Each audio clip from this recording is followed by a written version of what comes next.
Hey you guys, it's Peter, and welcome to my channel, Peterisms, where I tell stories of my life and just little things that I've learned as I've grown into the person that I am today. And surprise, today is not a meditation day. I'm actually kind of going to share some stuff about my recovery and my addiction and counting down the days to my sobriety birth date. My sobriety birth date is December 17th. I originally got sober December 17th of 1994, and I have been sober ever since. Every time I talk about my sobriety in a video, whether it be on this channel or another one of my channels, I get so many questions and I get so many comments from people saying, thank you for sharing this. And then people share their, recovery stories, or they'll say things about, I have a brother or a sister that's in recovery and I don't know how to help them or be supportive. Or, like the other day I did a video on my Monn channel and I talked on there about, addiction and how it affects relationships. And so many people commented on there and said they had gone through similar things with loved ones that they had and how difficult it is to set limits and boundaries. So I was thinking about all of this, and here's the background story, okay? The 6 weeks leading up to the day that I got sober were very, very desperate, desolate times in the life of Peter Monn. Like, I just really, when I look back on that, it was some of the darkest times of my entire life. And, I almost don't even really like to think about what happened. And just to give you an idea of what a day in the life looked like for me back then, I would get up probably about 2 or 3 o'clock in the afternoon, having stayed up the night before, drinking and using drugs, mostly by myself, sometimes with other people, but if it was on the weekends, but the majority of the time it was by myself at my apartment, especially that last 6 weeks to 2 months. I would get up about 2 or 3 o'clock in the afternoon. I would, take a couple Vicodin and take a shower. I would drink in the shower. I would smoke a joint, and I would kind of just use to get to where I felt normal. And that, included a lot of going to the liquor store and scrounging money together so that I could go down there and afford to buy something. And at that point was usually pretty cheap liquor, even though I was used to having drank Jack Daniels was my liquor of choice. But by then it was just anything that would get me drunk.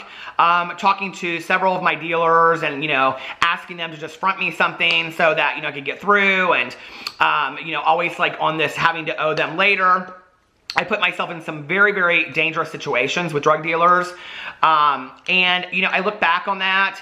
And I've shared some of these stories mostly on my vlog, but, there was one night that I remember specifically when somebody that had one of my dealers put a gun in my mouth. And, at the time, I don't remember it feeling scary, but I look back on that and I think to myself how scary that really was. And it was really this test of what lengths will you go to get drugs. And basically what he was doing was, it was him and some friends sitting around making fun of me to perform oral sex on this gun. And I look back on that and I think, wow, who was I that was willing to sacrifice all of my morals and all of my values to end up standing there at the expense of drugs and alcohol? And that's not even the worst. My family that year asked me not to be there for Thanksgiving if I couldn't stay sober and not use, which my response to that was, screw you. And I talked about that on here not too long ago. You don't know what my life is like and all this kind of stuff. So when I look back on that period of my life where I was getting up just enough to feel normal, and then if I was going out with my friends, by the time I showed up downtown to their apartments, they didn't know that I had been using all day long. They had no idea, because I just showed up by that point the shaking had stopped. I had really bad DTs at that point in my using, and delirium tremens are when you drink so much the day before, it's kind of your body withdrawing from it, and so you go through shakes. And I woke up with shakes every single day. Many times I would drink alcohol mixed with Pepto-Bismol just to settle my stomach. It's just the lengths that I went to for my use were just very sad and sick-minded when I look back on that, And so this period right now, going forth towards December 17th when I got sober, it's dark memories that I have. And I don't really like looking back on that or thinking about who I was at that time and what that was like for me and how scary that was. And basically all my friends and all my family didn't really want a whole lot to do with me anymore. I mean, I had a couple close friends friends that knew that my using was out of control, but they didn't really know to what extent it was out of control. I had one friend of mine that told me that she was going to talk to my dad.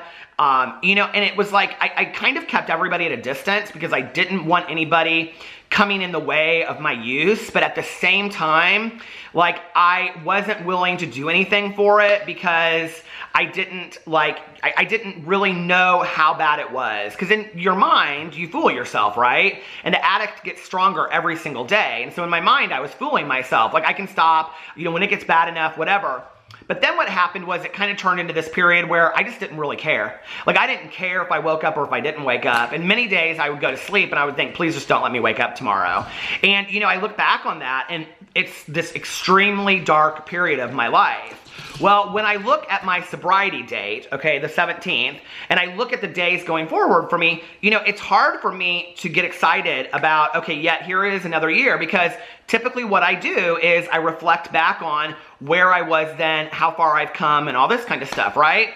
And I look at, you know, man, like, but for the grace of God, you know, like, I could be dead right now, or I should be dead right now, or, you know, whatever. Like, there's so many different options of what could have happened to me. And I think this year especially has been really tough for me.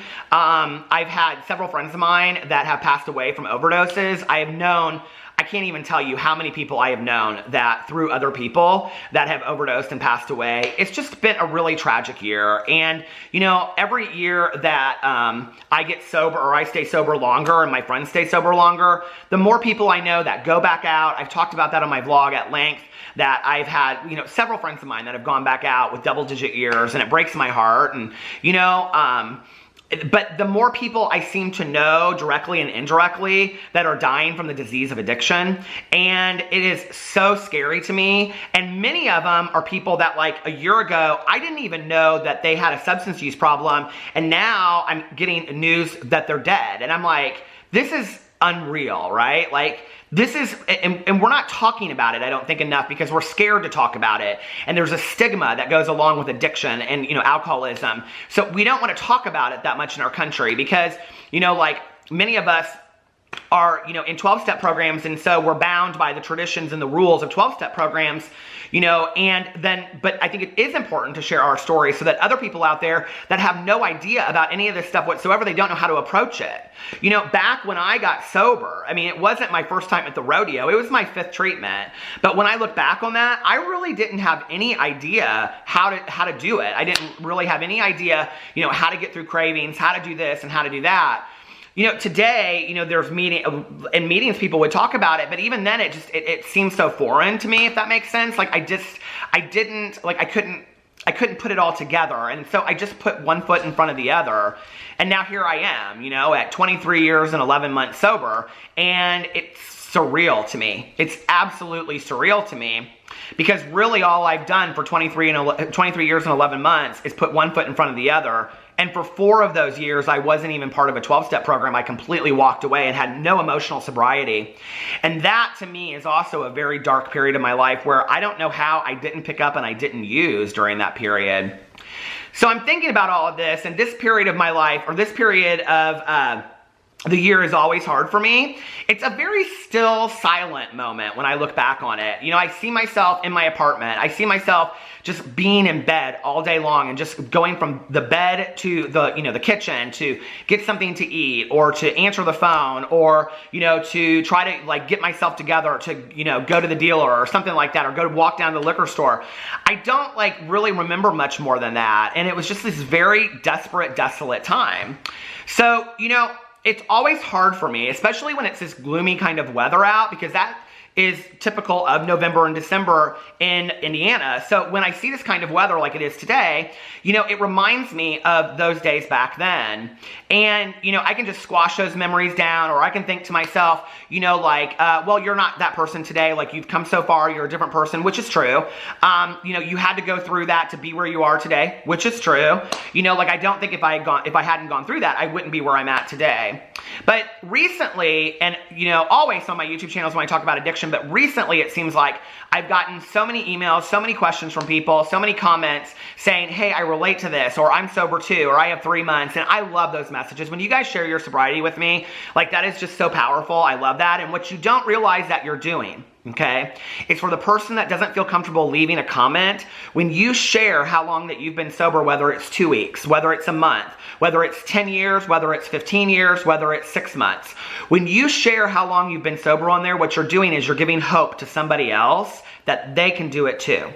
The dog started barking, so I had to stop it. But anyway, so I've been thinking, you know, in the last week about I wanted to do something really positive with this period of time that for me, when I look back on it, is so dark, and I want to change the script, so to speak. I want to go forward and not have this period of my life be this really, when I look back on it, this really negative, desperate kind of time. You know, I want it to serve some kind of purpose. What I would like is to use this time between now and my sobriety date, not to make every video on this channel about that, but to address issues that you guys might have, things you might not know, like my sister's, you know, getting sober and she's going to 12-step meetings. Can I go to meetings with her? And, you know, can I do this? Or what's the best way for me to be supportive of my husband? He just got out of treatment. Or my husband won't go to treatment. You know, what do I need to do? How do I set boundaries and limits? How did you find a counselor when you were in early recovery? Or, you know, what do you do as far as treatment programs? What is a 12-step program? You know, what's this kind of meeting? Whatever. And, you know, how did you get through cravings? How did you do this? How did you have fun in sobriety? Like all of that. All of those questions that, you know, I think a lot of people out there don't know the answers to unless they are actively involved in a 12-step program or in a treatment program or, you know, something that has worked for them. So I want to start doing that on this channel between now and my sobriety birthday. I want to be able to use this period for me to reflect back positively on the 23 years and 11 months that I've had. And one of the reasons, just to educate, that I don't say almost 24 is because we do not borrow time. So, you know, you don't know how much time you're gonna have. You don't know if you're gonna make it to I may not make it to my sobriety birthday, you know? But I have today. And every day I have a daily reprieve from my addiction, and that is super powerful to me. Because 23 years and 11 months ago, I did not have a daily reprieve from my addiction. I just didn't. And, you know, like I look back on that time and I think to myself how hard it was for me to even put 24 hours together at a time not using, and what my life looks like today. And sometimes I take that for granted. So I'm thankful for the reminder of what my life looked like 23 years ago and 11 months. But at the same time, it's so dark and so desperate that I want to turn those dark and desperate times into something positive, and I'm asking for your help so that I know what you guys want me to talk about on here, so that I can talk about something positively and give you guys hope as well with recovery. If it weren't for the men and women that gave me hope in early sobriety, that paved the road before me, I would not be sitting here today. So I'm so thankful for them. I am so thankful for the people that continue to help me on a daily basis by sharing their stories and their experience, strength, and hope. And I want to do the same for you and just sharing my experience on here. So let me know what things you'd like to hear in the comment section below. If you don't feel comfortable doing that, please email me. My email is listed below, and I will hopefully start addressing some of those things in videos between now and the end of December. So I hope you guys kind of like some of that. Like I said, not every video on here will be about addiction and recovery, but I do know that a lot of people that come here are interested in that, and so I want to address some of those things. And yeah, so let me know what you think in the comment section below. I love you, and I will see you tomorrow. Bye.